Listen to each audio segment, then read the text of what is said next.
नमस्कार, मैं हूं आपके साथ शिवानी रतूड़ी और आप देख रहे हैं कैपिटल टीवी उत्तर प्रदेश। एटा बदला है और ये बदलाव सिर्फ सड़कों, प्लांट्स और इमारतों में नहीं है। ये बदलाव लोगों की सोच, उनके आत्मविश्वास और पूरे उत्तर प्रदेश की पहचान में है। मुख्यमंत्री योगी आदित्यनाथ का ये भाषण उत्तर प्रदेश के एटा जिले में उस समय हुआ जब एक तरफ श्री सीमेंट जैसे बड़े उद्योग की स्थापना हो रही थी और दूसरी तरफ योगी आदित्यनाथ ने अपने चिर परिचित अंदाज में विपक्ष यानी समाजवादी पार्टी और कांग्रेस पर सीधा हमला बोलते हुए कहा कि एटा आज विकास की राह पर है, जबकि पहले एटा ही नहीं पूरा यूपी गुंडाराज, माफिया राज और अराजकता का गढ़ हुआ करता था। उनका ये बयान सिर्फ एक राजनीतिक हमला नहीं था, बल्कि एक तरह से लोगों को उनके अपने ही बीते कल से रूबरू कराने का प्रयास था। उन्होंने कहा कि 8-9 साल पहले एटा में क्या हालत थी। लोगों की जमीनों पर माफिया कब्जा कर लेते थे, थानों में करीब कोई सुनवाई नहीं होती थी, व्यापारी दहशत में जीता था और बेटियां घर से बाहर निकलने से डरती थी। उस समय के सत्ता संरक्षित गुंडे सरेआम लोगों की जिंदगियों से खिलवाड़ करते थे और कोई उन्हें रोकने वाला नहीं था। लेकिन आज तस्वीर बिल्कुल अलग है। आज वही एटा है जहां निवेश हो रहा है, थर्मल पावर प्लांट लग रहे हैं और सीमेंट इंडस्ट्री आत्मनिर्भर भारत की नींव रख रही है। ये बदलाव सिर्फ विकास की गाथा नहीं है, यह अपराध के खिलाफ उस जीरो टॉलरेंस नीति का परिणाम है जिसे डबल इंजन सरकार ने अपनाया है। क्या कुछ चल रहा है, आइए जानते हैं विस्तार से। योगी आदित्यनाथ ने अखिलेश को जमकर खदेड़ा।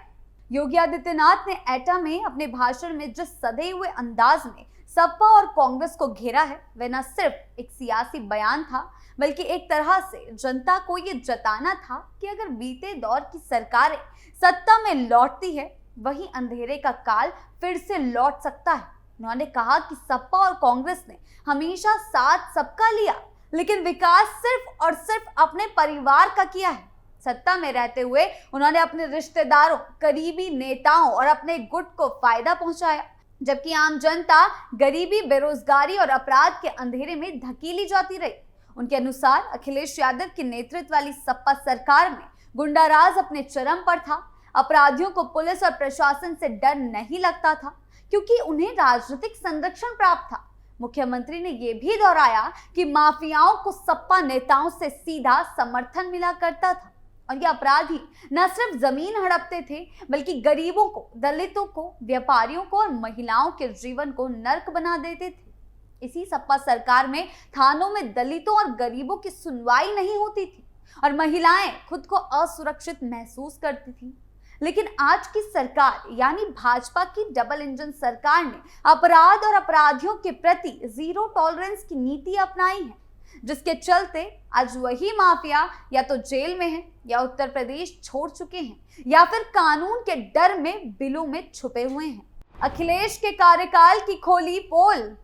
योगी आदित्यनाथ ने एटा की रैली में विकास की जो तस्वीर पेश की, वह सिर्फ एक जिले की बात नहीं थी, बल्कि पूरे उत्तर प्रदेश का प्रतिबिंब थी। उन्होंने कहा कि आज एटा में थर्मल पावर प्लांट बन रहे हैं, उद्योग स्थापित हो रहे हैं, स्थानीय व्यापारियों को आगे बढ़ने के मौके मिल रहे हैं और यह आत्मनिर्भर भारत के निर्माण में एटा की सक्रिय भूमिका को दर्शाता है। ये सब कुछ इसलिए संभव हो सका क्योंकि सरकार ने ईमानदारी से नियत, स्पष्ट नीति और इच्छा शक्ति के साथ काम किया है।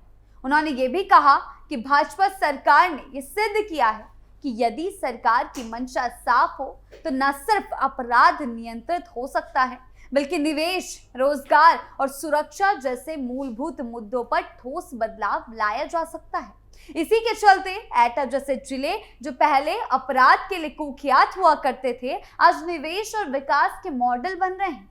श्री सीमेंट की स्थापना इसका बड़ा उदाहरण है, क्योंकि ये केवल एक इंडस्ट्री नहीं है, बल्कि आत्मनिर्भरता, रोजगार और आधुनिकता का प्रतीक बनकर उभर रहा है। मुख्यमंत्री ने विपक्ष पर करारा हमला करते हुए यह भी कहा है कि पहले भारत को मुगलों ने लूटा, फिर अंग्रेजों ने तबाह किया और उसके बाद जो बचा था उसे कांग्रेस और समाजवादी पार्टी ने नष्ट कर दिया। उन्होंने कहा कि इन पार्टियों ने भारत को एक नई तबाही के कगार पर लाकर खड़ा कर दिया है और देश की पहचान ही संकट में डाल दी थी। योगी ने सपा को पारिवारिक विकास प्राधिकरण करार देते हुए कहा कि इनके लिए सत्ता का मतलब सिर्फ अपने खानदान का विकास करना था, बल्कि जनता उनके लिए वोट बैंक से ज्यादा कुछ नहीं थी, यानी कि जनता को सिर्फ एक वोट बैंक समझा जाता था। उन्होंने ये भी कहा कि पहले की सरकारें विकास नहीं, वोट बैंक की राजनीति करती थी, जाति और धर्म के नाम पर राजनीति होती थी, अपराधियों को धर्म और जाति के आधार पर संरक्षण भी दिया जाता था और यही कारण था कि यूपी एक समय बीमारू राज्य की श्रेणी में गिना जाता था। लेकिन आज जब डबल इंजन सरकार है, एक तरफ केंद्र में नरेंद्र मोदी की सरकार और दूसरी तरफ उत्तर प्रदेश में योगी आदित्यनाथ की सरकार, तो न सिर्फ निवेश आ रहा है बल्कि कानून का राज स्थापित हो चुका है और प्रदेश देश की आर्थिक प्रगति में प्रमुख भूमिका निभा रहा है। आज का एटा, आज का उत्तर प्रदेश सिर्फ एक भौगोलिक इकाई नहीं है बल्कि एक मॉडल स्टेट बन चुका है, जहां कानून का डर है, अपराधी जेल में हैं या भागे हुए हैं, निवेशक सुरक्षित हैं, व्यापारी आत्मनिर्भर है और महिलाएं सम्मान के साथ जीवन जी रही हैं। जो माफिया पहले सीना ठोक कर चलते थे, जिनके डर से बाजार बंद हो जाते थे, आज वे कानून के डर से कांपते हैं। योगी आदित्यनाथ ने साफ शब्दों में कहा कि यह बदलाव सिर्फ इसलिए आया है क्योंकि डबल इंजन सरकार ने विकास को केंद्र में रखा, न कि परिवारवाद, जातिवाद या तुष्टीकरण को। उन्होंने कहा है कि उनके कार्यकाल में 222 खतरनाक अपराधी पुलिस मुठभेड़ में मारे गए, 20,000 से अधिक अपराधियों को जेल भेजा गया है और लगभग 140 अरब रुपए की अवैध संपत्ति जब्त की गई है। साथ ही यूपी पुलिस को आधुनिक टेक्नोलॉजी से लैस किया गया, जैसे forensic lab, cyber crime unit, digital tracking और संवेदनशील जिलों में स्मार्ट पुलिसिंग का ढांचा तैयार किया गया, जिससे उत्तर प्रदेश अब देश का ग्रोथ इंजन बन चुका है। योगी आदित्यनाथ ने एटा की जनता से सीधा संवाद करते हुए कहा है कि यह परिवर्तन केवल इस सरकार की उपलब्धि नहीं है, बल्कि यह परिवर्तन जनता के भरोसे, समर्थन और जागरूकता की जीत है।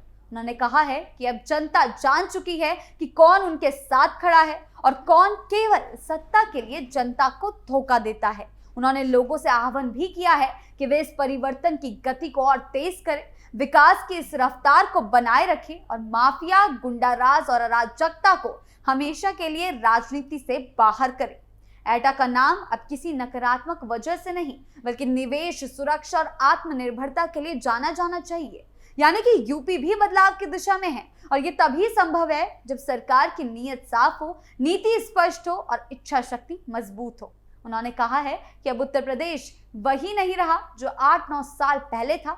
अब ये एक सशक्त, सुरक्षित और समृद्ध प्रदेश बन चुका है। अंततः मुख्यमंत्री योगी आदित्यनाथ का एटा से दिया गया ये संदेश सिर्फ एक भाषण नहीं था, बल्कि उत्तर प्रदेश की बदलती तस्वीर का सीधा आईना था। एक ऐसा परिवर्तन जो माफिया राज, भ्रष्टाचार और अपराध की जड़ों को उखाड़कर कानून, विकास और आत्मनिर्भरता की नींव पर खड़ा हुआ है।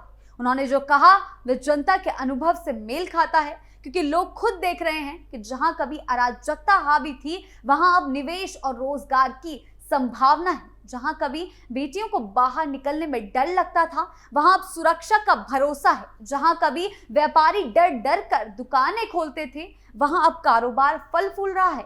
ये बदलाव सिर्फ योजनाओं का नहीं है, ये शासन की सोच और नीयत में आए बदलाव का परिणाम है। योगी आदित्यनाथ ने साफ कर दिया कि यूपी अब उन दिनों में लौटने वाला नहीं है जब राजनीति माफियाओं की कठपुतली बनी रहती थी और प्रशासन जाति, धर्म और वोट बैंक के तराजू पर चलता था। आज का उत्तर प्रदेश मजबूत है, संगठित है और आगे बढ़ने के लिए तैयार है और यही है नया उत्तर प्रदेश। आपको क्या लगता है? हमें कमेंट सेक्शन में जरूर बताएं। नमस्कार।